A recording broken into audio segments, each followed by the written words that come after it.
ಓಂ ಶಾಂತಿ. ಇಂದಿನ ಪರಮಾತ್ಮನ ಮಹಾವಾಕ್ಯ ಮುರುಳಿ ದಿನಾಂಕ 17/2/2025. ಬಾಪ್ತಾದ ಮಧುಬನ.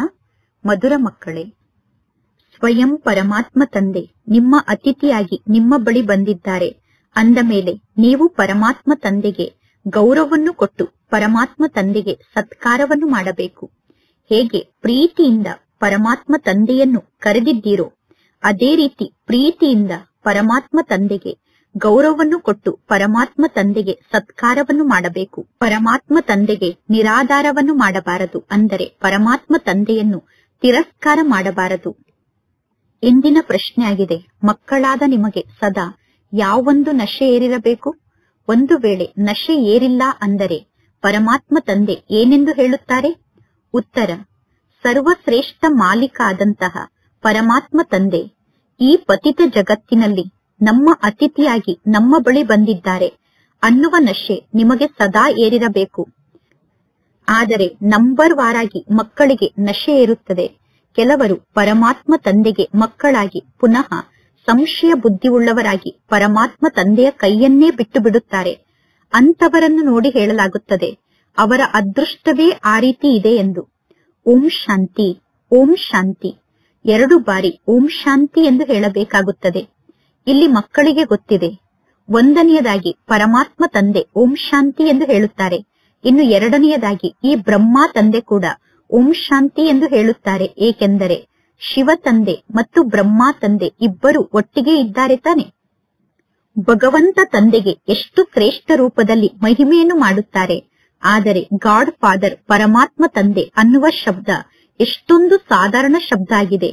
ಕೇವಲ ತಂದೆ ಎಂದು ಹೇಳುವುದಿಲ್ಲ, ಗಾಡ್ ಫಾದರ್ ಎಂದು ಕರೆಯುತ್ತೇವೆ ಅಥವಾ ಪರಮಾತ್ಮ ತಂದೆ ಎಂದು ಕರೆಯುತ್ತೇವೆ. ಆ ಪರಮಾತ್ಮ ತಂದೆ ಸರ್ವಶ್ರೇಷ್ಠ ತಂದೆ ಆಗಿದ್ದಾರೆ. ಅಂದ ಮೇಲೆ ಪರಮಾತ್ಮ ತಂದೆಯ ಮಹಿಮೆ ಕೂಡ ಬಹಳಷ್ಟು ಶ್ರೇಷ್ಠ ಆಗಿದೆ. ಆ ಪರಮಾತ್ಮ ತಂದೆಯನ್ನು ಪತಿತ ಜಗತ್ತಿನಲ್ಲೇ ನಾವು ಕರೆಯುತ್ತೇವೆ. ತಂದೆಯಾದ ನನ್ನನ್ನು ನೀವು ಈ ಪತಿತ ಜಗತ್ತಿಗೆ ಕರೆಯುತ್ತೀರಾ ಎಂದು ಪರಮಾತ್ಮ ತಂದೆ ಸ್ವಯಂ ಹೇಳುತ್ತಾರೆ. ಆದರೆ ಪರಮಾತ್ಮ ತಂದೆ ಹೇಗೆ ಪತಿತ ಪಾವನ ಆಗಿದ್ದಾರೆ, ಪರಮಾತ್ಮ ತಂದೆ ಯಾವಾಗ ಈ ಸೃಷ್ಟಿಗೆ ಬರುತ್ತಾರೆ ಅನ್ನುವುದು ಯಾರಿಗೂ ಗೊತ್ತಿಲ್ಲ. ಅರ್ಧ ಕಲ್ಪ ಅಂದರೆ ಸತ್ಯುಗ ಮತ್ತು ತ್ರೇತಾಯುಗದಲ್ಲಿ ಯಾರ ರಾಜ್ಯ ಇತ್ತು, ಸತ್ಯುಗ ಮತ್ತು ತ್ರೇತಾಯುಗದಲ್ಲಿ ಹೇಗೆ ರಾಜ್ಯ ನಡೆಯಿತು ಅನ್ನುವುದು ಯಾರಿಗೂ ಕೂಡ ಗೊತ್ತಿಲ್ಲ. ಪತಿತ ಪಾವನ ಆದಂತಹ ಪರಮಾತ್ಮ ತಂದೆ ಅವಶ್ಯವಾಗಿ ಈ ಸೃಷ್ಟಿಗೆ ಬರುತ್ತಾರೆ. ಕೆಲವರು ಪರಮಾತ್ಮ ತಂದೆಗೆ ಪತಿತ ಪಾವನ ಎಂದು ಕರೆಯುತ್ತಾರೆ, ಇನ್ನು ಕೆಲವರು ಪರಮಾತ್ಮ ತಂದೆಗೆ ಮುಕ್ತಿದಾತ ಎಂದು ಕರೆಯುತ್ತಾರೆ. ನಮ್ಮನ್ನು ಸ್ವರ್ಗಕ್ಕೆ ಕರೆದುಕೊಂಡು ಹೋಗಿ ಎಂದು ಎಲ್ಲರೂ ಪರಮಾತ್ಮ ತಂದೆಯನ್ನು ಕೂಗಿ ಕರೆಯುತ್ತಾರೆ. ಪರಮಾತ್ಮ ತಂದೆ ಸರ್ವಶ್ರೇಷ್ಠ ತಂದೆ ಆಗಿದ್ದಾರೆ. ಆ ಪರಮಾತ್ಮ ತಂದೆಯನ್ನು ನೀವು ಈ ಪತಿತ ಜಗತ್ತಿಗೆ ಕೂಗಿ ಕರೆಯುತ್ತೀರಾ? ಪರಮಾತ್ಮ ತಂದೆ, ನೀವು ಬಂದು ಭಾರತದ ನಿವಾಸಿಗಳಾದ ನಮ್ಮನ್ನು ಶ್ರೇಷ್ಠರನ್ನಾಗಿ ಮಾಡಿ ಎಂದು ಈ ಪತಿತ ಜಗತ್ತಿನಲ್ಲಿ ಪರಮಾತ್ಮ ತಂದೆಯನ್ನು ಎಲ್ಲರೂ ಕೂಗಿ ಕರೆಯುತ್ತಾರೆ. ಅಂದ ಮೇಲೆ ಪರಮಾತ್ಮ ತಂದೆಯ ಸ್ಥಾನ ಎಷ್ಟೊಂದು ಶ್ರೇಷ್ಠ ಆಗಿದೆ. ಪರಮಾತ್ಮ ತಂದೆ ಎಷ್ಟೊಂದು ಸರ್ವಶ್ರೇಷ್ಠ ಸ್ಥಾನದಲ್ಲಿ ಇದ್ದಾರೆ. ಪರಮಾತ್ಮ ತಂದೆ ಸರ್ವಶ್ರೇಷ್ಠ ಅಧಿಕಾರಿಯಾಗಿದ್ದಾರೆ. ಆದರೆ ಪರಮಾತ್ಮ ತಂದೆಯನ್ನು ರಾವಣ ರಾಜ್ಯದಲ್ಲಿ ಎಲ್ಲರೂ ಕೂಗಿ ಕರೆಯುತ್ತಾರೆ. ಯಾವಾಗ ಜಗತ್ತು ರಾವಣ ರಾಜ್ಯ ಆಗಿರುತ್ತದೆಯೋ ಆಗ ಪರಮಾತ್ಮ ತಂದೆಯನ್ನು ಎಲ್ಲರೂ ಕೂಗಿ ಕರೆಯುತ್ತಾರೆ. ಈ ರಾವಣ ರಾಜ್ಯಕ್ಕೆ ಬನ್ನಿ ಎಂದು ಪರಮಾತ್ಮ ತಂದೆಯನ್ನು ಕರೆಯದೇ ಇದ್ದರೆ ಈ ರಾವಣ ರಾಜ್ಯದಿಂದ ಯಾರು ನಮ್ಮನ್ನು ಮುಕ್ತ ಮಾಡಲು ಸಾಧ್ಯ? ಈ ಎಲ್ಲಾ ಜ್ಞಾನದ ಮಾತನ್ನು ಮಕ್ಕಳಾದ ನೀವು ಈ ಸಮಯದಲ್ಲಿ ಕೇಳುತ್ತೀರಾ ಅಂದ ಮೇಲೆ ನಿಮಗೆ ಎಷ್ಟೊಂದು ನಶೆ ಇರಬೇಕು. ಆದರೆ ಮಕ್ಕಳಿಗೆ ಅಷ್ಟೊಂದು ಜ್ಞಾನದ ನಶೆ ಏರುವುದಿಲ್ಲ. ಶರಾಬ್ನ ನಶೆ ತಕ್ಷಣ ಎಲ್ಲರಿಗೂ ಏರಿಬಿಡುತ್ತದೆ. ಶರಾಬನ್ನು ಕುಡಿದಾಗ ವ್ಯಕ್ತಿಗಳಿಗೆ ತಕ್ಷಣ ನಶೆ ಏರುತ್ತದೆ. ಆದರೆ ಇಲ್ಲಿ ಮಕ್ಕಳಿಗೆ ಜ್ಞಾನದ ನಶೆ ಬೇಗ ಏರುವುದಿಲ್ಲ. ಏಕೆಂದರೆ ಈ ಜ್ಞಾನ ಮಾರ್ಗದಲ್ಲಿ ಧಾರಣೆಯ ಮಾತಿದೆ, ಅದೃಷ್ಟದ ಮಾತಿದೆ. ಅಂದ ಮೇಲೆ ಪರಮಾತ್ಮ ತಂದೆ ಬಹಳ ದೊಡ್ಡ ವ್ಯಕ್ತಿ, ಅಂದರೆ ಬಹಳ ದೊಡ್ಡ ಮಾಲೀಕ ಆಗಿದ್ದಾರೆ. ನಿಮ್ಮಲ್ಲೂ ಕೂಡ ಕೆಲವರಿಗೆ ಪರಮಾತ್ಮ ತಂದೆಯ ಬಗ್ಗೆ ಸಂಪೂರ್ಣ ನಿಶ್ಚಯ ಇದೆ. ಒಂದು ವೇಳೆ ಎಲ್ಲರಿಗೂ ಪರಮಾತ್ಮ ತಂದೆಯ ಬಗ್ಗೆ ಸಂಪೂರ್ಣ ನಿಶ್ಚಯ ಇದ್ದಿದ್ದರೆ ಸಂಶಯ ಬುದ್ಧಿ ಉಳ್ಳವರಾಗಿ ಏಕೆ ತಂದೆಯ ಕೈಯನ್ನು ಬಿಟ್ಟು ಓಡಿ ಹೋಗುತ್ತಿದ್ದರು? ಪರಮಾತ್ಮ ತಂದೆಯನ್ನೇ ಮರೆತು ಬಿಡುತ್ತಾರೆ. ನಾವೀಗ ಪರಮಾತ್ಮ ತಂದೆಗೆ ಮಕ್ಕಳಾಗಿದ್ದೇವೆ. ಅಂದ ಮೇಲೆ ನಮ್ಮ ಬುದ್ಧಿಯಲ್ಲಿ ಯಾವ ಕಾರಣಕ್ಕೂ ಪರಮಾತ್ಮ ತಂದೆಯ ಬಗ್ಗೆ ಸಂಶಯ ಉತ್ಪನ್ನ ಆಗಲು ಸಾಧ್ಯ ಇಲ್ಲ. ಆದರೆ ಇಲ್ಲಿ ಪರಮಾತ್ಮ ತಂದೆ ಇದ್ದಾರೆ. ಪರಮಾತ್ಮ ತಂದೆ ಅದ್ಭುತವಾದ ತಂದೆಯಾಗಿದ್ದಾರೆ. ಗಾಯನ ಕೂಡ ಇದೆ. ಆಶ್ಚರ್ಯವಾಗಿ ಪರಮಾತ್ಮ ತಂದೆಯನ್ನು ಅರ್ಥ ಮಾಡಿಕೊಳ್ಳುತ್ತಾರೆ. ಆಶ್ಚರ್ಯವಾಗಿ ಪರಮಾತ್ಮ ತಂದೆಯ ಜ್ಞಾನದ ಮಾತನ್ನು ಕೇಳುತ್ತಾರೆ. ಆಶ್ಚರ್ಯವಾಗಿ ತಂದೆಗೆ ತಂದೆ ಎಂದು ಕರೆಯುತ್ತಾರೆ. ತಂದೆ ಹೇಳುವ ಜ್ಞಾನದ ಮಾತನ್ನು ಆಶ್ಚರ್ಯದಿಂದ ಕೇಳಿ ಅನ್ಯರಿಗೂ ಆಶ್ಚರ್ಯದಿಂದ ಜ್ಞಾನವನ್ನು ತಿಳಿಸುತ್ತಾರೆ. ಆದರೂ ಕೂಡ ಮಾಯೆ ಪುನಃ ಸಂಶಯ ಬುದ್ಧಿ ಉಳ್ಳವರನ್ನಾಗಿ ಮಾಡುತ್ತದೆ. ಪರಮಾತ್ಮ ತಂದೆ ತಿಳಿಸುತ್ತಾರೆ, ಭಕ್ತಿ ಮಾರ್ಗದ ಈ ಶಾಸ್ತ್ರಗಳಲ್ಲಿ ಯಾವ ಸಾರವೂ ಇಲ್ಲ. ಪರಮಾತ್ಮ ತಂದೆ ಹೇಳುತ್ತಾರೆ, ಈ ಶಾಸ್ತ್ರದ ಮೂಲಕ ಯಾರೂ ನನ್ನನ್ನು ಅರ್ಥ ಮಾಡಿಕೊಂಡಿಲ್ಲ. ಮಕ್ಕಳಾದ ನಿಮ್ಮಲ್ಲೂ ಕೂಡ ಕೆಲವರ ಬುದ್ಧಿಯಲ್ಲಿ ಮಾತ್ರ ಕಷ್ಟಪಟ್ಟಾಗ ತಂದೆಯ ನೆನಪು ಸ್ಥಿರವಾಗಿ ಉಳಿಯಲು ಸಾಧ್ಯ. ನೀವು ಸ್ವಯಂ ಅನುಭವವನ್ನು ಮಾಡುತ್ತಿದ್ದೀರಾ, ಪರಮಾತ್ಮ ತಂದೆಯ ನೆನಪು ನನ್ನ ಬುದ್ಧಿಯಲ್ಲಿ ಸ್ಥಿರವಾಗಿ ಉಳಿದಿಲ್ಲ ಎಂದು. ಆತ್ಮನಾದ ನಾನೂ ಕೂಡ ಬಿಂದು ರೂಪದಲ್ಲಿ ಇದ್ದೇನೆ. ನನ್ನ ತಂದೆಯಾದ ಪರಮಾತ್ಮ ತಂದೆ ಕೂಡ ಬಿಂದು ಆಗಿದ್ದಾರೆ. ಆ ಪರಮಾತ್ಮ ತಂದೆ ನನಗೆ ತಂದೆ ಆಗಿದ್ದಾರೆ. ಪರಮಾತ್ಮ ತಂದೆಗೆ ತಮ್ಮದೇ ಆದ ಶರೀರ ಇಲ್ಲ. ಪರಮಾತ್ಮ ತಂದೆ ತಿಳಿಸುತ್ತಾರೆ, ನಾನು ಈ ಬ್ರಹ್ಮನ ತನುವನ್ನು ಆಧಾರವಾಗಿ ಪಡೆದುಕೊಳ್ಳುತ್ತೇನೆ. ನನ್ನ ಹೆಸರು ಶಿವ ಆಗಿದೆ ಎಂದು ಪರಮಾತ್ಮ ತಂದೆ ತಿಳಿಸುತ್ತಾರೆ. ಪರಮಾತ್ಮ ಶಿವ ತಂದೆಯ ಆತ್ಮದ ಹೆಸರು ಎಂದೂ ಬದಲಾಗುವುದಿಲ್ಲ. ನಿಮ್ಮ ಶರೀರದ ಹೆಸರು ಬದಲಾಗುತ್ತಿರುತ್ತದೆ. ಶರೀರಕ್ಕೆ ಹೆಸರನ್ನು ಇಡುತ್ತಾರೆ. ಮದುವೆ ಆದಾಗ ಹೆಸರನ್ನು ಚೇಂಜ್ ಮಾಡುತ್ತಾರೆ. ಪುನಃ ಆ ಹೆಸರನ್ನು ಪಕ್ಕಾ ಮಾಡಿಕೊಳ್ಳುತ್ತಾರೆ. ಮದುವೆಯ ಸಮಯದಲ್ಲಿ ಹೆಣ್ಣು ಮಕ್ಕಳ ಹೆಸರನ್ನು ಚೇಂಜ್ ಮಾಡುತ್ತಾರೆ. ನಂತರ ಆ ಹೊಸ ಹೆಸರೇ ನನ್ನ ಹೆಸರು ಎಂದು ಅವರು ಪಕ್ಕಾ ಮಾಡಿಕೊಳ್ಳುತ್ತಾರೆ. ಈಗ ಪರಮಾತ್ಮ ತಂದೆ ತಿಳಿಸುತ್ತಾರೆ, ನಾನು ಆತ್ಮ ಆಗಿದ್ದೇನೆ ಅನ್ನುವುದನ್ನು ನೀವೀಗ ಪಕ್ಕಾ ಮಾಡಿಕೊಳ್ಳಿ. ಯಾವ ಯಾವ ಸಮಯದಲ್ಲಿ ಅತ್ಯಾಚಾರ ನಡೆಯುತ್ತದೆಯೋ ಮತ್ತು ಧರ್ಮದ ನಿಂದನೆ ನಡೆಯುತ್ತದೆಯೋ ಆಗ ನಾನು ಈ ಸೃಷ್ಟಿಗೆ ಬರುತ್ತೇನೆ ಎಂದು ಪರಮಾತ್ಮ ತಂದೆ ತಮ್ಮ ಪರಿಚಯವನ್ನು ನೀಡಿದ್ದಾರೆ. ಆದರೆ ಗೀತೆಯ ಈ ಅಕ್ಷರವನ್ನು ಯಾರೂ ಕೂಡ ಧಾರಣೆ ಮಾಡಿಕೊಂಡಿಲ್ಲ. ಗೀತೆಯ ಈ ಅಕ್ಷರವನ್ನು ಯಾರೂ ಹೇಳುವುದಿಲ್ಲ. ಪರಮಾತ್ಮ ತಂದೆ ಸ್ವಯಂ ಹೇಳುತ್ತಾರೆ, ಕಲ್ಲು ಮಣ್ಣು ಎಲ್ಲದರಲ್ಲೂ ಪರಮಾತ್ಮ ತಂದೆ ಇದ್ದಾರೆ ಎಂದು ಹೇಳಿ. ತಂದೆಯಾದ ನನಗೆ ನೀವು ಎಷ್ಟೊಂದು ನಿಂದನೆಯನ್ನು ಮಾಡುತ್ತೀರಾ. ಇದೇನು ಹೊಸ ಮಾತಲ್ಲ. ಕಲ್ಪ ಕಲ್ಪದಲ್ಲೂ ಈ ರೀತಿ ಪತಿತರಾಗಿ ಪರಮಾತ್ಮ ತಂದೆಗೆ ನಿಂದನೆಯನ್ನು ಮಾಡುತ್ತೇವೆ. ಯಾವಾಗ ಪ್ರತಿ ಕಲ್ಪದಲ್ಲೂ ಪತಿತರಾಗಿ ಪರಮಾತ್ಮ ತಂದೆಗೆ ನಿಂದನೆಯನ್ನು ಮಾಡುತ್ತಾರೋ ಆಗ ನಾನು ಈ ಸೃಷ್ಟಿಗೆ ಬರುತ್ತೇನೆ ಎಂದು ಪರಮಾತ್ಮ ತಂದೆ ತಿಳಿಸುತ್ತಾರೆ. ಪ್ರತಿ ಕಲ್ಪದಲ್ಲೂ ನನ್ನ ಪಾತ್ರ ನಡೆಯುತ್ತದೆ. ನನ್ನ ಪಾತ್ರದಲ್ಲಿ ಸ್ವಲ್ಪ ಕೂಡ ಪರಿವರ್ತನೆ ಆಗಲು ಸಾಧ್ಯ ಇಲ್ಲ. ಪರಮಾತ್ಮ ತಂದೆ ತಿಳಿಸುತ್ತಾರೆ, ನನ್ನ ಈ ಪಾತ್ರದಲ್ಲಿ ಸ್ವಲ್ಪ ಕೂಡ ಅದಲಿ ಬದಲಿ ಆಗಲು ಸಾಧ್ಯ ಇಲ್ಲ. ಇದೆಲ್ಲವೂ ನಾಟಕದಲ್ಲಿ ಫಿಕ್ಸ್ ಆಗಿದೆ. ಕೆಲವರು ನಿಮ್ಮನ್ನು ಕೇಳುತ್ತಾರೆ, ಕೇವಲ ಪರಮಾತ್ಮ ತಂದೆ ಭಾರತದಲ್ಲಿ ಮಾತ್ರ ಬರುತ್ತಾರೇನು? ಭಾರತ ದೇಶ ಮಾತ್ರ ಕೇವಲ ಸ್ವರ್ಗ ಆಗುತ್ತದೆಯೇನು? ಕೇವಲ ಭಾರತ ದೇಶ ಅಷ್ಟೇ ಸ್ವರ್ಗ ಆಗುತ್ತದೆಯೇನು ಎಂದು ಕೆಲವರು ಪ್ರಶ್ನೆಯನ್ನು ಕೇಳುತ್ತಾರೆ. ಆಗ ನೀವು ಹೇಳಬೇಕು, ಹೌದು, ಭಾರತ ದೇಶ ಮಾತ್ರ ಸ್ವರ್ಗ ಆಗುತ್ತದೆ. ಪರಮಾತ್ಮ ತಂದೆ ಭಾರತದಲ್ಲೇ ಬರುತ್ತಾರೆ. ಇದು ಅನಾದಿ ಮತ್ತು ಅವಿನಾಶಿಯಾದಂತಹ ನಾಟಕ ಆಗಿದೆ. ಅನಾದಿ ಮತ್ತು ಅವಿನಾಶಿ ರೂಪದಲ್ಲಿ ಪರಮಾತ್ಮ ತಂದೆಯ ಪಾತ್ರ ಇದೇ ರೀತಿ ಫಿಕ್ಸ್ ಆಗಿದೆ.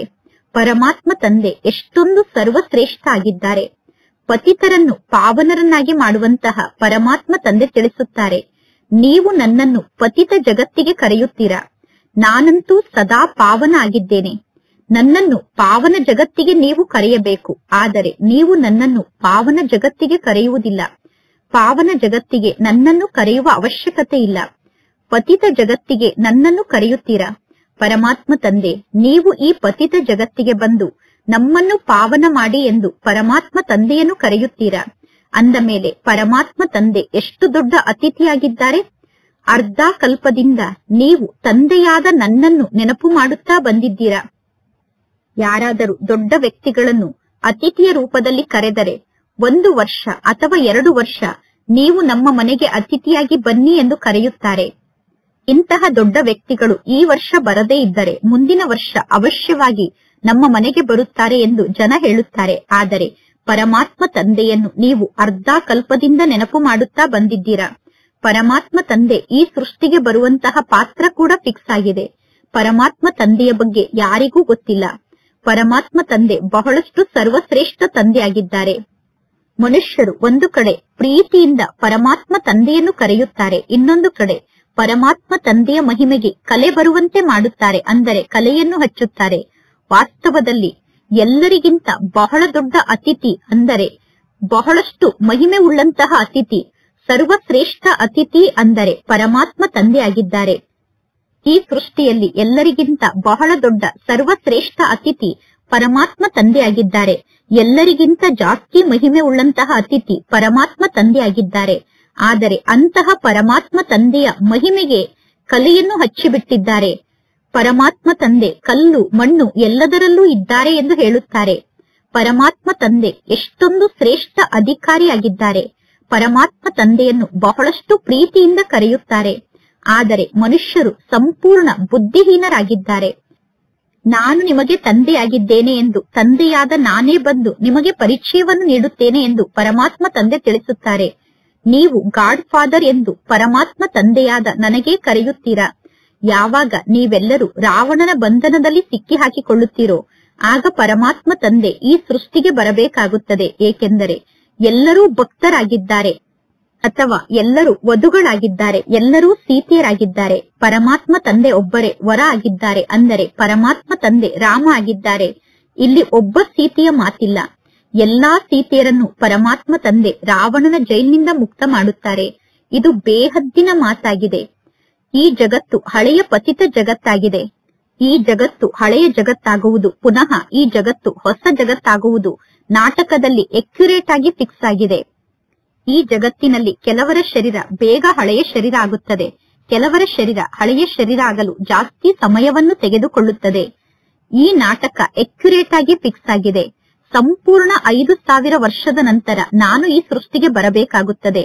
ನಾನೇ ಬಂದು ನನ್ನ ಪರಿಚಯವನ್ನು ನಿಮಗೆ ನೀಡುತ್ತೇನೆ ಮತ್ತು ಸೃಷ್ಟಿ ಚಕ್ರದ ರಹಸ್ಯವನ್ನು ನಿಮಗೆ ತಿಳಿಸುತ್ತೇನೆ ಎಂದು ಪರಮಾತ್ಮ ತಂದೆ ತಿಳಿಸುತ್ತಾರೆ.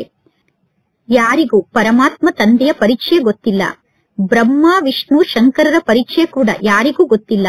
ಈ ಲಕ್ಷ್ಮೀ ನಾರಾಯಣರ ಪರಿಚಯ ಕೂಡ ಯಾರಿಗೂ ಗೊತ್ತಿಲ್ಲ. ರಾಮ ಸೀತೆಯರ ಪರಿಚಯ ಕೂಡ ಯಾರಿಗೂ ಗೊತ್ತಿಲ್ಲ. ಈ ನಾಟಕದಲ್ಲಿ ಸರ್ವಶ್ರೇಷ್ಠ ಪಾತ್ರಧಾರಿಗಳು ಇದೇ ದೇವತೆಗಳಾಗಿದ್ದಾರೆ. ಇದು ಮನುಷ್ಯರ ಮಾತಾಗಿದೆ. ಇನ್ನು 8 ಭುಜ 10 ಭುಜ ಇರುವಂತಹ ಯಾವ ಮನುಷ್ಯರೂ ಇರಲು ಸಾಧ್ಯ ಇಲ್ಲ. ವಿಷ್ಣುವಿಗೆ ಏಕೆ 4 ಭುಜವನ್ನು ತೋರಿಸುತ್ತಾರೆ, ರಾವಣನಿಗೆ ಏಕೆ 10 ತಲೆಯನ್ನು ತೋರಿಸಿದ್ದಾರೆ ಅನ್ನುವುದು ಯಾರಿಗೂ ಗೊತ್ತಿಲ್ಲ. ಪರಮಾತ್ಮ ತಂದೆ ಬಂದು ಸಂಪೂರ್ಣ ವಿಶ್ವದ ಆದಿ ಮಧ್ಯ ಅಂತ್ಯದ ಜ್ಞಾನವನ್ನು ಮಕ್ಕಳಿಗೆ ತಿಳಿಸುತ್ತಾರೆ. ಪರಮಾತ್ಮ ತಂದೆ ತಿಳಿಸುತ್ತಾರೆ, ನಾನು ಬಹಳ ದೊಡ್ಡ ಅತಿಥಿಯಾಗಿದ್ದೇನೆ, ಆದರೆ ನಾನು ಗುಪ್ತ ಅತಿಥಿಯಾಗಿದ್ದೇನೆ. ಕೇವಲ ಮಕ್ಕಳಾದ ನೀವು ಮಾತ್ರ ತಂದೆಯಾದ ನನ್ನನ್ನು ಅರ್ಥ ಮಾಡಿಕೊಂಡಿದ್ದೀರಾ. ಆದರೆ ತಂದೆಯನ್ನು ಅರ್ಥ ಮಾಡಿಕೊಂಡಿದ್ದರೂ ಕೂಡ ಮಕ್ಕಳು ಪುನಃ ಪರಮಾತ್ಮ ತಂದೆಯನ್ನು ಮರೆತು ಬಿಡುತ್ತಾರೆ. ಪರಮಾತ್ಮ ತಂದೆಗೆ ಎಷ್ಟೊಂದು ಗೌರವವನ್ನು ಕೊಡಬೇಕು, ಎಷ್ಟೊಂದು ಗೌರವದಿಂದ ಪರಮಾತ್ಮ ತಂದೆಯನ್ನು ನೆನಪು ಮಾಡಬೇಕು. ಆತ್ಮ ನಿರಾಕಾರ ರೂಪದಲ್ಲಿ ಇದೆ, ಪರಮಾತ್ಮ ತಂದೆ ಕೂಡ ನಿರಾಕಾರ ಆಗಿದ್ದಾರೆ. ಈ ಜ್ಞಾನ ಮಾರ್ಗದಲ್ಲಿ ಆತ್ಮ ಅಥವಾ ಪರಮಾತ್ಮ ತಂದೆಯ ಫೋಟೋವನ್ನು ತೆಗೆಯುವಂತಹ ಮಾತಿಲ್ಲ. ಇಲ್ಲಿ ನೀವು ಸ್ವಯಂ ಅನ್ನು ಆತ್ಮ ಎಂದು ನಿಶ್ಚಯ ಮಾಡಿಕೊಂಡು ಪರಮಾತ್ಮ ತಂದೆಯನ್ನು ನೆನಪು ಮಾಡಬೇಕು.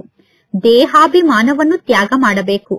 ನೀವೀಗ ಸದಾ ಅವಿನಾಶಿಯಾದ ವಸ್ತುವನ್ನೇ ನೋಡಬೇಕು. ಅವಿನಾಶಿ ವಸ್ತು ಆದಂತಹ ಪರಮಾತ್ಮ ತಂದೆಯನ್ನೇ ನೀವೀಗ ನೋಡಬೇಕು. ಈ ವಿನಾಶ ಆಗುವಂತಹ ದೇಹವನ್ನು ನೀವು ಏಕೆ ನೋಡುತ್ತೀರಾ?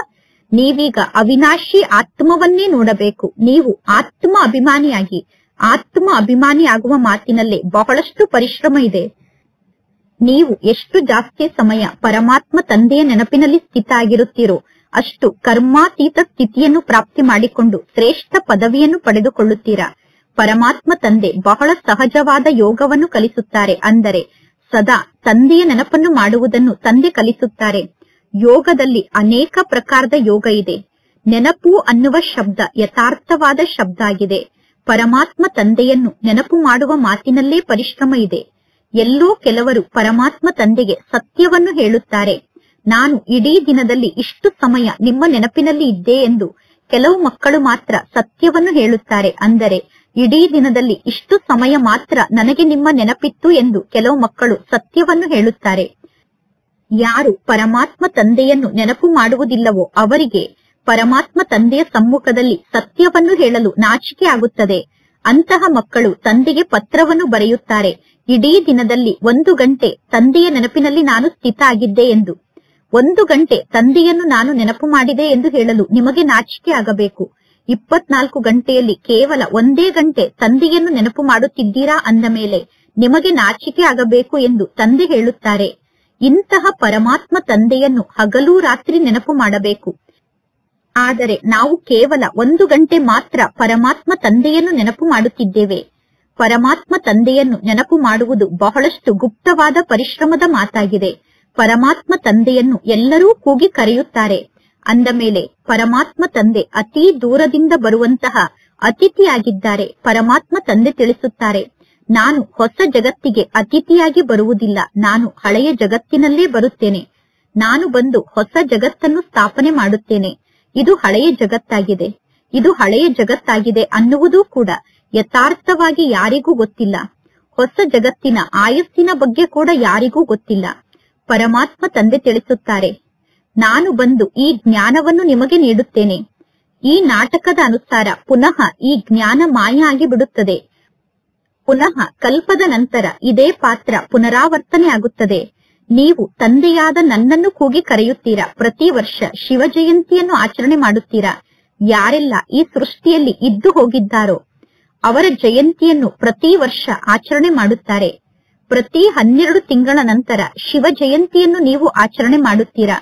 ಆದರೆ ಯಾವಾಗಿನಿಂದ ಶಿವ ಜಯಂತಿಯನ್ನು ಆಚರಣೆ ಮಾಡುತ್ತಾ ಬಂದಿದ್ದೀರಾ?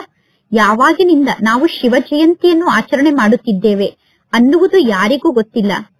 ಕೇವಲ ಪರಮಾತ್ಮ ತಂದೆ ಈ ಸೃಷ್ಟಿಯಲ್ಲಿ ಇದ್ದು ಹೋಗಿ ಲಕ್ಷಾಂತರ ವರ್ಷ ಆಗಿದೆ ಎಂದು ಜನ ಹೇಳುತ್ತಾರೆ. ಕಲಿಯುಗದ ಆಯಸ್ಸು ಲಕ್ಷಾಂತರ ವರ್ಷ ಆಗಿದೆ ಎಂದು ಶಾಸ್ತ್ರದಲ್ಲಿ ಬರೆದಿದ್ದಾರೆ. ಪರಮಾತ್ಮ ತಂದೆ ತಿಳಿಸುತ್ತಾರೆ, ಇದು 5000 ವರ್ಷದ ಮಾತಾಗಿದೆ. ಅವಶ್ಯವಾಗಿ ಭಾರತದಲ್ಲಿ ಈ ದೇವತೆಗಳ ರಾಜ್ಯ ಇತ್ತು. ಅಂದ ಮೇಲೆ ಪರಮಾತ್ಮ ತಂದೆ ತಿಳಿಸುತ್ತಾರೆ, ನಾನು ಭಾರತ ದೇಶದ ಬಹಳ ದೊಡ್ಡ ಅತಿಥಿಯಾಗಿದ್ದೇನೆ. ಅರ್ಧ ಕಲ್ಪದಿಂದ ನೀವು ಬಹಳಷ್ಟು ನಿಮಂತ್ರಣವನ್ನು ನನಗೆ ನೀಡುತ್ತಾ ಬಂದಿದ್ದೀರಾ ಎಂದು ತಂದೆ ತಿಳಿಸುತ್ತಾರೆ.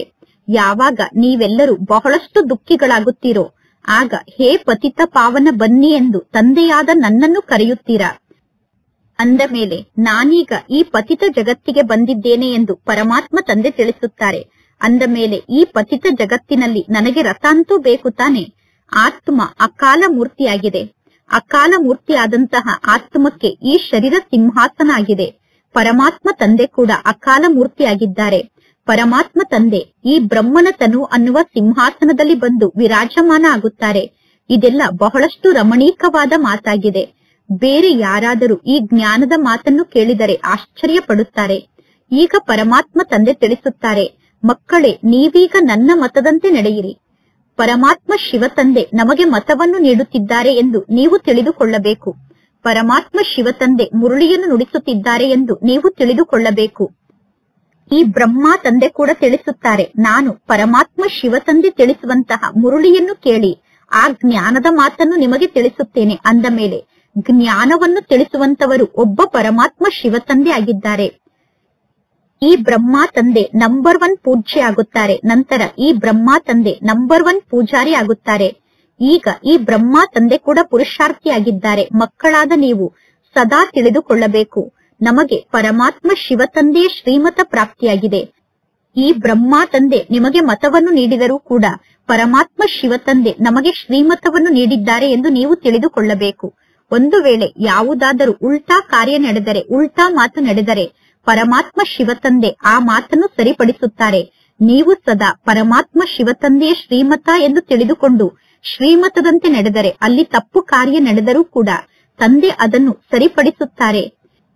ಇದು ಪರಮಾತ್ಮ ಶಿವ ತಂದೆಯ ಶ್ರೀಮತ ಅನ್ನುವ ಅಪಾರ ನಿಶ್ಚಯ ನಿಮಗೆ ಇದ್ದರೆ ನಿಮ್ಮ ಜವಾಬ್ದಾರಿಯನ್ನು ಶಿವ ತಂದೆ ತೆಗೆದುಕೊಳ್ಳುತ್ತಾರೆ.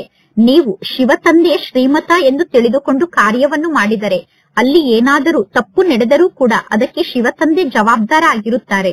ಇದು ನಾಟಕದಲ್ಲಿ ಫಿಕ್ಸ್ ಆಗಿದೆ. ವಿಘ್ನ ಅಂತೂ ಬಂದೇ ಬರುತ್ತದೆ. ಬಹಳಷ್ಟು ದೊಡ್ಡ ದೊಡ್ಡ ವಿಘ್ನಗಳು ಬರುತ್ತದೆ. ನಿಮ್ಮ ಮಕ್ಕಳೂ ಕೂಡ ನಿಮ್ಮ ಜೀವನದಲ್ಲಿ ವಿಘ್ನವನ್ನು ಹಾಕುತ್ತಾರೆ. ಆದರೆ ನೀವು ಸದಾ ತಿಳಿದುಕೊಳ್ಳಬೇಕು, ಶಿವ ತಂದೆ ನಮಗೆ ಜ್ಞಾನವನ್ನು ತಿಳಿಸುತ್ತಿದ್ದಾರೆ ಎಂದು. ಆಗ ಶಿವ ತಂದೆಯ ನೆನಪಿರುತ್ತದೆ. ಕೆಲವು ಮಕ್ಕಳು ತಿಳಿದುಕೊಳ್ಳುತ್ತಾರೆ, ಇಲ್ಲಿ ಈ ಬ್ರಹ್ಮ ತಂದೆ ಮತವನ್ನು ನೀಡುತ್ತಿದ್ದಾರೆ ಎಂದು. ಆದರೆ ಇಲ್ಲಿ ಬ್ರಹ್ಮ ತಂದೆ ಮತವನ್ನು ನೀಡುತ್ತಿಲ್ಲ.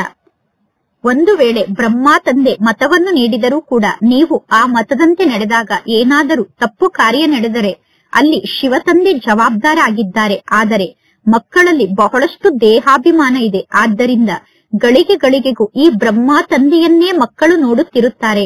ಶಿವ ತಂದೆ ಬಹಳ ದೊಡ್ಡ ಅತಿಥಿಯಾಗಿದ್ದಾರೆ. ಶಿವ ತಂದೆ ದೊಡ್ಡ ಅತಿಥಿಯಾಗಿದ್ದಾರೆ ಅನ್ನುವುದು ರೈಲ್ವೆ ಸ್ಟೇಷನ್ನವರಿಗೆ ಗೊತ್ತಿಲ್ಲ. ನಿರಾಕಾರ ಪರಮಾತ್ಮ ತಂದೆಯನ್ನು ಹೇಗೆ ಅವರು ಗುರುತಿಸಲು ಸಾಧ್ಯ? ಅಥವಾ ನಿರಾಕಾರ ತಂದೆಯ ಬಗ್ಗೆ ಹೇಗೆ ಅವರು ಅರ್ಥ ಮಾಡಿಕೊಳ್ಳಲು ಸಾಧ್ಯ? ಪರಮಾತ್ಮ ಶಿವ ತಂದೆಗೆ ಎಂದೂ ಕಾಯಿಲೆ ಬರಲು ಸಾಧ್ಯ ಇಲ್ಲ. ಆದರೆ ಈ ಬ್ರಹ್ಮ ತಂದೆಗೆ ಕಾಯಿಲೆ ಬರುವ ಕಾರಣ ಪರಮಾತ್ಮ ತಂದೆ ಕಾಯಿಲೆಯ ಬಗ್ಗೆ ಮಕ್ಕಳಿಗೆ ತಿಳಿಸುತ್ತಾರೆ. ಈ ಬ್ರಹ್ಮನ ತನುವಿನಲ್ಲಿ ಯಾರು ಕುಳಿತಿದ್ದಾರೆ ಅನ್ನುವುದು ಜಗತ್ತಿನ ಜನರಿಗೆ ಗೊತ್ತಿಲ್ಲ. ಮಕ್ಕಳಾದ ನೀವು ಕೂಡ ಪರಮಾತ್ಮ ತಂದೆಯನ್ನು ನಂಬರ್ ವಾರಾಗಿ ಅರ್ಥ ಮಾಡಿಕೊಂಡಿದ್ದೀರಾ. ಪರಮಾತ್ಮ ತಂದೆ ಸರ್ವ ಆತ್ಮರಿಗೂ ತಂದೆಯಾಗಿದ್ದಾರೆ. ಪುನಃ ಈ ಪ್ರಜಾಪಿತ ಬ್ರಹ್ಮ ತಂದೆ ಮನುಷ್ಯರಿಗೆ ತಂದೆಯಾಗಿದ್ದಾರೆ. ಅಂದ ಮೇಲೆ ಇಲ್ಲಿ ಬಾಪ್ತಾದ ಇಬ್ಬರೂ ಕೂಡ ಎಷ್ಟು ದೊಡ್ಡ ಅತಿಥಿಯಾಗಿದ್ದಾರೆ. ಪರಮಾತ್ಮ ತಂದೆ ತಿಳಿಸುತ್ತಾರೆ, ಏನೆಲ್ಲಾ ನಡೆಯುತ್ತಿದೆಯೋ ಅದೆಲ್ಲವೂ ನಾಟಕದಲ್ಲಿ ಫಿಕ್ಸ್ ಆಗಿದೆ. ನಾನು ಕೂಡ ಈ ನಾಟಕದ ಬಂಧನದಲ್ಲಿ ಬಂಧಿತ ಆಗಿದ್ದೇನೆ ಎಂದು ತಂದೆ ತಿಳಿಸುತ್ತಾರೆ. ಈ ನಾಟಕದಲ್ಲಿ ಫಿಕ್ಸ್ ಆಗದೇ ಇರುವ ಯಾವ ಕಾರ್ಯವೂ ಇಲ್ಲಿ ನಡೆಯಲು ಸಾಧ್ಯ ಇಲ್ಲ. ನಾಟಕದಲ್ಲಿ ಫಿಕ್ಸ್ ಆಗಿರುವ ಮಾತನ್ನು ಬಿಟ್ಟು ಪರಮಾತ್ಮ ತಂದೆ ಕೂಡ ಬೇರೆ ಏನನ್ನೂ ಮಾಡಲು ಸಾಧ್ಯ ಇಲ್ಲ. ಮಾಯೆ ಕೂಡ ಬಹಳಷ್ಟು ಶಕ್ತಿಶಾಲಿಯಾಗಿದೆ. ರಾಮ ಮತ್ತು ರಾವಣ ಇಬ್ಬರ ಪಾತ್ರ ಈ ನಾಟಕದಲ್ಲಿ ನಡೆಯುತ್ತದೆ. ಈ ನಾಟಕದಲ್ಲಿ ರಾವಣ ಚೈತನ್ಯ ರೂಪದಲ್ಲಿ ಇರುತ್ತಾನೆ. ಅಂದ ಮೇಲೆ ನಾನು ಕೂಡ ನಾಟಕದ ಅನುಸಾರ ಈ ಸೃಷ್ಟಿಗೆ ಬರುತ್ತೇನೆ ಎಂದು ಪರಮಾತ್ಮ ತಂದೆ ತಿಳಿಸುತ್ತಾರೆ. ಇದು ಸುಖ ಮತ್ತು ದುಃಖದ ಆಟ ಆಗಿದೆ. ಹೊಸ ಜಗತ್ತಿನಲ್ಲಿ ಸುಖ ಇರುತ್ತದೆ. ಈ ಹಳೆಯ ಜಗತ್ತಿನಲ್ಲಿ ದುಃಖ ಇದೆ. ಹೊಸ ಜಗತ್ತಿನಲ್ಲಿ ಮನುಷ್ಯರ ಸಂಖ್ಯೆ ಬಹಳ ಕಡಿಮೆ ಇರುತ್ತದೆ. ಈ ಹಳೆಯ ಜಗತ್ತಿನಲ್ಲಿ ಬಹಳಷ್ಟು ಜನ ಮನುಷ್ಯರಿದ್ದಾರೆ. ಪತಿತ ಪಾವನ ಆದಂತಹ ಪರಮಾತ್ಮ ತಂದೆಯನ್ನು ಎಲ್ಲರೂ ಕೂಗಿ ಕರೆಯುತ್ತಾರೆ. ಪರಮಾತ್ಮ ತಂದೆ, ನೀವು ಬಂದು ಪಾವನ ಜಗತ್ತನ್ನು ನಿರ್ಮಾಣ ಮಾಡಿ ಎಂದು ತಂದೆಯನ್ನು ಕರೆಯುತ್ತಾರೆ. ಏಕೆಂದರೆ ಪಾವನ ಜಗತ್ತಿನಲ್ಲಿ ಬಹಳಷ್ಟು ಸುಖ ಇತ್ತು. ಆದ್ದರಿಂದ ಪ್ರತಿ ಕಲ್ಪವೂ ಪರಮಾತ್ಮ ತಂದೆಯನ್ನು ಕೂಗಿ ಕರೆಯುತ್ತಿರುತ್ತಾರೆ. ಪರಮಾತ್ಮ ತಂದೆ ಈ ಸೃಷ್ಟಿಗೆ ಬಂದು ಎಲ್ಲರಿಗೂ ಸುಖವನ್ನು ಕೊಟ್ಟು ಹೋಗುತ್ತಾರೆ. ಈಗ ಪುನಃ ಪರಮಾತ್ಮ ತಂದೆಯ ಅದೇ ಪಾತ್ರ ಪುನರಾವರ್ತನೆ ಆಗುತ್ತದೆ. ಈ ಜಗತ್ತು ಎಂದೂ ಸಮಾಪ್ತಿಯಾಗುವುದಿಲ್ಲ. ಈ ಜಗತ್ತು ಸಮಾಪ್ತಿಯಾಗುವುದು ಅಸಾಧ್ಯದ ಮಾತಾಗಿದೆ. ಸಮುದ್ರದ ಒಳಗಡೆ ಜಗತ್ತಿರಲು ಸಾಧ್ಯ ಇಲ್ಲ. ಇದು 3ನೇ ಫ್ಲೋರ್ ಆಗಿದೆ. ಜಗತ್ತಿನ ಜನ ಹೇಳುತ್ತಾರೆ, ಇಡೀ ಜಗತ್ತೇ ಜಲಮಯ ಆಗುತ್ತದೆ. ಅಂದರೆ ಇಡೀ ಜಗತ್ತಿಗೆ ಪ್ರಳಯ ಬರುತ್ತದೆ. ಇಡೀ ಜಗತ್ತೇ ಪ್ರಳಯದಲ್ಲಿ ಮುಳುಗಿ ಹೋಗುತ್ತದೆ. ಆಗ ಎಲ್ಲಾ ಕಡೆ ನೀರೇ ನೀರಿರುತ್ತದೆ ಎಂದು ಹೇಳುತ್ತಾರೆ. ಆದರೂ ಕೂಡ ಪುನಃ ಭೂಮಿ ಅನ್ನುವಂತಹ ಒಂದು ಫ್ಲೋರ್ ಅಂತೂ ಇದೆ ತಾನೆ. ನೀರಂತೂ ಇದ್ದೇ ಇದೆ. ನೀರು ಇರಲೇಬೇಕು. ಭೂಮಿ ಅನ್ನುವಂತಹ ಈ ಫ್ಲೋರ್ನ ವಿನಾಶ ಎಂದೂ ಆಗಲು ಸಾಧ್ಯ ಇಲ್ಲ. ಈ ಭೂಮಿ ಅನ್ನುವ ಫ್ಲೋರ್ನ ಮೇಲೆ ನೀರು ಅಂದರೆ ನದಿಗಳಿದೆ. ಇನ್ನು ಸೆಕೆಂಡ್ ಫ್ಲೋರ್ ನಲ್ಲಿ ಸೂಕ್ಷ್ಮ ವತನ ಇದೆ. ಫಸ್ಟ್ ಫ್ಲೋರ್ ನಲ್ಲಿ ಮೂಲವತನ ಇರುತ್ತದೆ. ಸೂಕ್ಷ್ಮ ವತನ ಮತ್ತು ಮೂಲವತನ ಅಂದರೆ ಫಸ್ಟ್ ಫ್ಲೋರ್ ಮತ್ತು ಸೆಕೆಂಡ್ ಫ್ಲೋರ್ ನಲ್ಲಿ ನೀರಿರುವುದಿಲ್ಲ. ಇದು ಬೇಹದ್ದಿನ ಸೃಷ್ಟಿಯಾಗಿದೆ. ಈ ಬೇಹದ್ದಿನ ಸೃಷ್ಟಿಯಲ್ಲಿ 3 ಫ್ಲೋರ್ ಇದೆ. ಮಕ್ಕಳಾದ ನಿಮ್ಮನ್ನು ಬಿಟ್ಟು ಬೇರೆ ಯಾರೂ ಕೂಡ ಈ 3 ಫ್ಲೋರ್ನ ಬಗ್ಗೆ ತಿಳಿದುಕೊಂಡಿಲ್ಲ. ಇದೆಲ್ಲ ಬಹಳಷ್ಟು ಖುಷಿಯ ಮಾತಾಗಿದೆ. ಈ ಖುಷಿಯ ಮಾತನ್ನು ಎಲ್ಲರಿಗೂ ಖುಷಿಯಿಂದ ತಿಳಿಸಬೇಕು. ಪರಮಾತ್ಮ ತಂದೆ ತಿಳಿಸುತ್ತಾರೆ, ಯಾರು ಈ ಪರೀಕ್ಷೆಯಲ್ಲಿ ಸಂಪೂರ್ಣ ಪಾಸ್ ಆಗುತ್ತಾರೋ ಅತೀಂದ್ರಿಯ ಸುಖದ ಬಗ್ಗೆ ಅವರಿಗೆ ಗಾಯನವನ್ನು ಮಾಡಲಾಗುತ್ತದೆ. ಯಾರು ಹಗಲು ರಾತ್ರಿ ಸೇವೆಯಲ್ಲಿ ತತ್ಪರಾಗಿರುತ್ತಾರೋ, ಸದಾ ಸೇವೆಯನ್ನು ಮಾಡುತ್ತಿರುತ್ತಾರೋ ಅಂತವರಿಗೆ ಬಹಳಷ್ಟು ಖುಷಿ ಇರುತ್ತದೆ. ಕೆಲವೊಮ್ಮೆ ಜೀವನದಲ್ಲಿ ಎಂತಹ ದಿನ ಬರುತ್ತದೆ ಅಂದರೆ ಆ ಸಮಯದಲ್ಲಿ ಮನುಷ್ಯರು ರಾತ್ರಿ ಕೂಡ ನಿದ್ದೆಯನ್ನು ಮಾಡದೆ ಜಾಗೃತರಾಗಿ ಇರಬೇಕಾಗುತ್ತದೆ. ಆತ್ಮಕ್ಕೆ ಸುಸ್ತಾದಾಗ ಅವಶ್ಯವಾಗಿ ಮಲಗಬೇಕಾಗುತ್ತದೆ. ಆತ್ಮ ಮಲಗಿದಾಗ ಶರೀರ ಕೂಡ ಮಲಗಿ ಬಿಡುತ್ತದೆ. ಆತ್ಮ ಮಲಗದೇ ಇದ್ದರೆ ಶರೀರ ಕೂಡ ಮಲಗಲು ಸಾಧ್ಯ ಇಲ್ಲ. ಆತ್ಮಕ್ಕೆ ಸುಸ್ತಾಗುತ್ತದೆ. ಇಂದು ನನಗೆ ಸುಸ್ತಾಗಿದೆ ಎಂದು ಯಾರು ಹೇಳಿದರೂ ಆತ್ಮ ಹೇಳುತ್ತದೆ ನನಗೆ ಸುಸ್ತಾಗಿದೆ ಎಂದು. ಈಗ ಮಕ್ಕಳಾದ ನೀವು ಆತ್ಮ ಅಭಿಮಾನಿ ಸ್ಥಿತಿಯಲ್ಲಿ ಸ್ಥಿತ ಆಗಬೇಕು. ಆತ್ಮ ಅಭಿಮಾನಿ ಸ್ಥಿತಿಯಲ್ಲಿ ಸ್ಥಿತ ಆಗುವ ಮಾತಿನಲ್ಲಿ ಬಹಳಷ್ಟು ಪರಿಶ್ರಮ ಇದೆ. ಪರಮಾತ್ಮ ತಂದೆಯನ್ನು ನೀವು ನೆನಪು ಮಾಡುವುದಿಲ್ಲ. ತಂದೆಯನ್ನು ನೆನಪು ಮಾಡದೇ ಇರುವ ಕಾರಣ ಆತ್ಮ ಅಭಿಮಾನಿ ಸ್ಥಿತಿಯಲ್ಲಿ ನೀವು ಸ್ಥಿತ ಆಗುವುದಿಲ್ಲ. ಅಂದ ಮೇಲೆ ದೇಹದ ಸಂಬಂಧಿಗಳ ನೆನಪು ನಿಮಗೆ ಬರುತ್ತಿರುತ್ತದೆ. ಪರಮಾತ್ಮ ತಂದೆ ತಿಳಿಸುತ್ತಾರೆ, ನೀವು ಈ ಸೃಷ್ಟಿಗೆ ಅಶರೀರಿಯಾಗಿ ಬಂದಿದ್ದೀರಿ. ಈಗ ಪುನಃ ಅಶರೀರಿಯಾಗಿ ವಾಪಸ್ ಮನೆಗೆ ಹೋಗಬೇಕು. ಅಂದ ಮೇಲೆ ದೇಹದ ಎಲ್ಲಾ ಸಂಬಂಧಿಗಳನ್ನು ಈಗಲೇ ನೀವು ಮರೆಯಬೇಕು. ಈ ಶರೀರದಲ್ಲಿ ಇದ್ದರೂ ಕೂಡ ತಂದೆಯಾದ ನನ್ನನ್ನು ನೀವು ನೆನಪು ಮಾಡಿ. ಆಗ ನೀವು ಸತೋ ಪ್ರಧಾನ ಆತ್ಮರಾಗುತ್ತೀರಾ. ಪರಮಾತ್ಮ ತಂದೆ ಎಷ್ಟು ದೊಡ್ಡ ಅಧಿಕಾರಿಯಾಗಿದ್ದಾರೆ. ಮಕ್ಕಳಾದ ನಿಮ್ಮನ್ನು ಬಿಟ್ಟು ಬೇರೆ ಯಾರಿಗೂ ತಂದೆಯ ಬಗ್ಗೆ ಗೊತ್ತಿಲ್ಲ. ಪರಮಾತ್ಮ ತಂದೆ ತಿಳಿಸುತ್ತಾರೆ, ನಾನು ಬಡವರ ಬಂಧು ಆಗಿದ್ದೇನೆ. ಎಲ್ಲರೂ ಕೂಡ ಸಾಧಾರಣ ರೂಪದಲ್ಲಿ ಇರುವಂತವರೇ ಆಗಿದ್ದಾರೆ. ಪರಮಾತ್ಮ ತಂದೆ ಬಡವರ ಬಂಧು ಆಗಿದ್ದಾರೆ. ಇಲ್ಲಿರುವ ಎಲ್ಲಾ ಶಿವತಂದೆಯ ಮಕ್ಕಳು ಸಾಧಾರಣವಾಗಿ ಜೀವನವನ್ನು ನಡೆಸುತ್ತಿರುವಂತಹ ಮಕ್ಕಳಾಗಿದ್ದಾರೆ. ಪತಿತ ಪಾವನ ಪರಮಾತ್ಮ ತಂದೆ ಇಲ್ಲಿ ಬಂದಿದ್ದಾರೆ ಎಂದು ಎಲ್ಲರಿಗೂ ಗೊತ್ತಾದರೆ